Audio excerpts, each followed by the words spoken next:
আসসালামু আলাইকুম। বছরের প্রথম মুকুল আম গাছে এই বছরে প্রথম মুকুল এসেছে। যদিও একটু আগাম মুকুল এসেছে। যেহেতু মুকুলটি আগাম এসেছে তার মানে এই মুকুল কিছু প্রবলেম ফেস করবে, অর্থাৎ কিছু সমস্যার মধ্যে দিয়ে যাবে। কি ধরনের সমস্যা? যে দেখতে পাচ্ছেন যে মুকুল কেবল বের হচ্ছে, তার মানে একেবারে গাছের কচি অংশগুলো, নরম অংশ, গাছের কাণ্ডের মধ্যে কিংবা ঝোপালো অংশের মধ্যে কিছু শোষক পোকা আগে থেকে বসবাস করে। তারা দেখা যাবে এই নরম অংশ খাওয়ার জন্য বেরিয়ে আসবে, যেমন হপার পোকা, বিভিন্ন এলাকায় বিভিন্ন নামে ডাকা হয়। এই পোকা যখন এখানে রস খেতে আসবে, সে করবে কি, আরেকটি ছত্রাককে আবার ডেকে নিয়ে আসবে।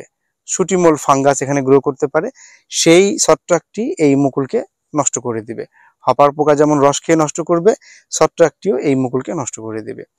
এবং এই যে এখন দেখতে পাচ্ছি যে কুয়াশা পড়ছে, তাপমাত্রা নিচের দিকে রয়েছে, এরকম কন্ডিশনে দেখা যাবে যে পাউডারি মিলডিউ নামক রোগ, সেটিও এই গাছে অর্থাৎ এই মুকুলে আসতে পারে।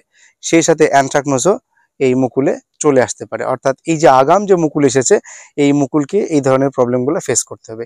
এই সমস্ত প্রবলেম থেকে এই মুকুলকে রক্ষা করার জন্য আমাদেরকে আগাম কিছু ব্যবস্থাপনা গ্রহণ করতে হবে। তার মধ্যে একটি হচ্ছে আমাকে এই পোকা থেকে গাছকে রক্ষা করতে হবে, অর্থাৎ এই মুকুলকে রক্ষা করতে হবে। আরেকটি হচ্ছে এই যে বললাম ছত্রাক যেগুলো আসবে, সেই ছত্রাক থেকেও এই গাছকে বা এই মুকুলকে রক্ষা করতে হবে। তাহলে আমরা যেটি করতে পারি, সবার আগে অর্গানিক কিছু পদ্ধতি অবলম্বন করতে পারি। তার মধ্যে সবচেয়ে ভালো পদ্ধতি হচ্ছে আমরা নিমের তেল ব্যবহার করতে পারি।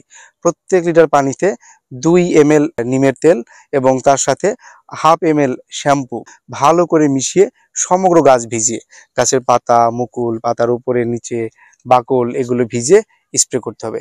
এখন একবার স্প্রে করব, ঠিক 10 থেকে 12 দিন পরে আরেকবার স্প্রে করব। তাহলে দেখা যাবে যে এই যে বৈরী আবহাওয়া এই মুকুল ফেস করতে যাচ্ছে, সেই আবহাওয়া থেকে আমি মুকুলকে রক্ষা করতে পারবো।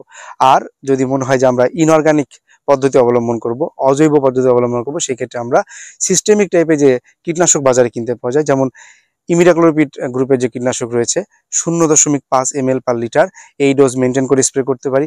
অথবা থায়ামিথক্সাম গ্রুপের যে কীটনাশক রয়েছে 0.5 গ্রাম পার লিটার, এই ডোজ মেনটেন করে আমরা গাছে স্প্রে করতে পারি। কিংবা সাইপারমেথ্রিন গ্রুপের যে কীটনাশক রয়েছে 1 ml পার লিটার, এই ডোজ মেনটেন করে আমরা গাছে স্প্রে করতে পারি। আর সাথে যেহেতু ছত্রাককেও রোধ করতে হবে, সেজন্য আমরা প্রোপিকোনাজল গ্রুপের যে ছত্রাকনাশক রয়েছে 0.5 ml পার লিটার, এই ডোজ মেনটেন করে সমগ্র গাছ ভিজিয়ে, অর্থাৎ মুকুল, পাতা, বাকল, সমগ্র গাছ ভিজিয়ে এখন একবার স্প্রে করব, ঠিক 10 থেকে 12 দিন পরে আরেকবার স্প্রে করব। এই শিডিউল যদি আমরা মেনটেন করতে পারি, তাহলে দেখা যাবে যে আমরা এই বৈরী আবহাওয়াতেও আগাম যে মুকুল এসেছে সেই মুকুলকে রক্ষা করতে পারি। আর মুকুলকে রক্ষা করতে পারলেই এখান থেকে আমাদের কাঙ্ক্ষিত যে ফল আম পাবো, এবং সেখান থেকে আমরা যে লাভের মুখ দেখতে চাচ্ছি, সেই লাভের মুখ দেখতে পাবো। তো সবার কাছে অনুরোধ থাকলো, আপনার যদি কোনো পরামর্শের প্রয়োজন হয়, তাহলে আপনি নিকটতম উপজেলা কৃষি অফিসে যোগাযোগ করুন, অথবা আপনি আপনার ইউনিয়ন বা ব্লকে যে উপশহর কৃষি অফিসার রয়েছে তাদের সাথে যোগাযোগ করুন, তাদের কাছে পরামর্শ নিন। পরামর্শ নিয়ে খুব সুন্দরভাবে কৃষিকাজ করার চেষ্টা করুন।